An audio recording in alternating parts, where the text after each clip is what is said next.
This video contains explanation of the topic colloid from chapter number 2 is matter around us pure from class 9 chemistry science subject. So let's see what is a colloid. So according to definition, a colloid is a heterogeneous mixture whose particles are not as small as solution but they are so small that cannot be seen by naked eye. तो जो colloid होता है या colloidal solution भी कहते हैं हम इसे, वो एक हेट्रोजीनस मिक्सचर होता है। जबकि सॉल्यूशन में आपने क्या पढ़ा था, होमोजीनस मिक्सचर। कोलोइड क्या है, एक हेट्रोजीनस मिक्सचर है। हेट्रोजीनस मिक्सचर हम उसे कहते हैं जिसमें नॉन यूनिफॉर्म कंसंट्रेशन होती है थ्रू आउट। अगर हम कंपेयर करते हैं इसके पार्टिकल्स को सॉल्यूशन के पार्टिकल के साथ, तो सॉल्यूशन के पार्टिकल से ये बड़ा होता है, लेकिन इतना बड़ा नहीं होता कि हम उसे नेकेड आई से देख सकें।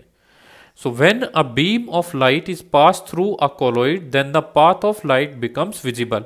कि जब हम एक बीम ऑफ लाइट पास करते हैं कोलोइडल सॉल्यूशन के थ्रू, तो जो पाथ होता है वो विजिबल हो जाता है। For example milk, smoke etcetera, ये सब एग्जांपल हैं कोलोइड के। ये जो अगर पूछा जाए कि क्या होते हैं, क्योंकि इनमें जो डिसोल्व होते हैं पार्टिकल, वो कहीं ना कहीं ऑलमोस्ट सस्पेंडेड फॉर्म में रहते ही हैं, इसके अंदर किसी ना किसी फॉर्म में प्रेजेंट होते हैं। Then properties of a colloid, कि कोलोइड की प्रॉपर्टीज क्या है। पहली प्रॉपर्टी हम पढ़ चुके हैं इसके अंदर कि a colloid is a heterogeneous mixture, कि कोलोइड एक हेट्रोजीनस मिक्सचर है। The size of particles of a colloid is too small to be individually seen by naked eyes, और जो साइज है पार्टिकल का वो इतना छोटा है कि हम उसे नेकेड आइज से नहीं देख सकते हैं। Colloids are big enough to scatter a beam of light passing through it and make its path visible. और colloids इतने बड़े होते हैं कि वो जो beam of light है उसे स्कैटर कर सके जब हम लाइट को पास करते हैं उसके अंदर से। The next is they do not settle down when left undisturbed, that is colloid is quite stable. कि भले ये heterogeneous mixture है, लेकिन अगर हम इसे कुछ समय के लिए अनडिस्टर्ब छोड़ दें, यानी छेड़े ना इसको, तो फिर भी जो पार्टिकल्स होते हैं कोलोइड के वो नीचे नहीं बैठते हैं। तो इसलिए हम इसे क्या मानते हैं, कोलोइड एक स्टेबल सॉल्यूशन होता है। And they can not be separated from the mixture by the process of filtration, और हम इसे मिक्सचर से क्या नहीं कर सकते हैं, सेपरेट नहीं कर सकते हैं फिल्ट्रेशन की प्रोसेस से, क्योंकि इतना छोटा साइज होता है पार्टिकल का कि फिल्टर से वो पास आउट हो जाते हैं। So, but a special technique of separation known as centrifugation can be used to separate colloidal particles.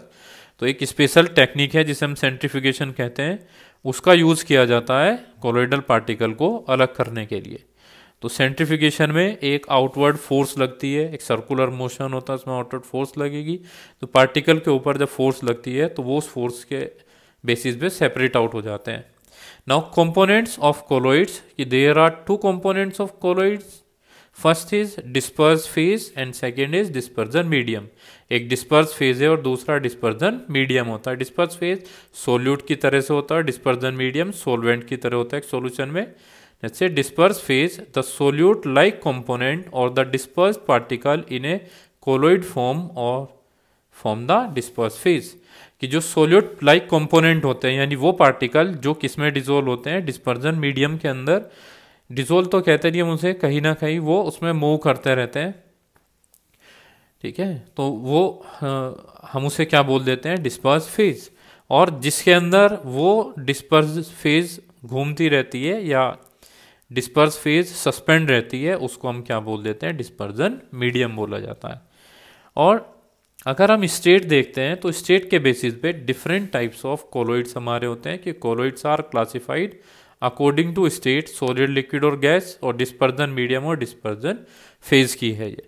So disperse phase और डिस्पर्जिंग मीडियम, अगर डिस्पर्स फेज लिक्विड है और डिस्पर्जिंग मीडियम गैस, तो एरोसोल है, fog, cloud और mist, ठीक है। Just go through them, read with the example कि यहाँ पे डिस्पर्स फेज गिवन है आपको, गैस, लिक्विड और ये दे रखा है। तो आप जब पढ़ेंगे तो पता चलेगा आपको कि अगर सॉलिड इन गैस है तो उसे भी एरोसोल बोलते हैं, ये एग्जांपल से स्मोक, ऑटोमोबाइल और एग्जॉस्ट।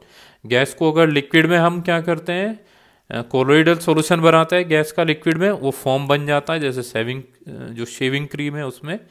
और जो लिक्विड इन लिक्विड है उसे इमल्जन बोल देते हैं हम। अगर डिस्पर्स फेज और डिस्पर्स मीडियम दोनों लिक्विड हैं तो इमल्जन बोला जाता है। तो मिल्क, फेस और क्रीम, ये जो फेस क्रीम है वो यूज़ करते हैं, वो एग्जाम्पल है किसके, इमल्जन के।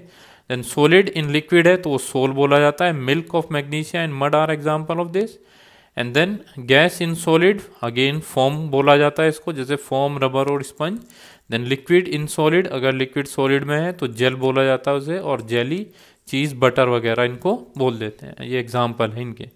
यानी सॉलिड इन सॉलिड होगा अगर तो उसे सॉलिड जेल कहते हैं, जैसे कलर्ड जेमस्टोन है या मिल्की और ग्लास है कोई भी। तो ये सब एग्जाम्पल्स हैं टाइप्स ऑफ कोलोइड्स के, कि on the basis of states colloids are of these different types, to memorize them, learn them.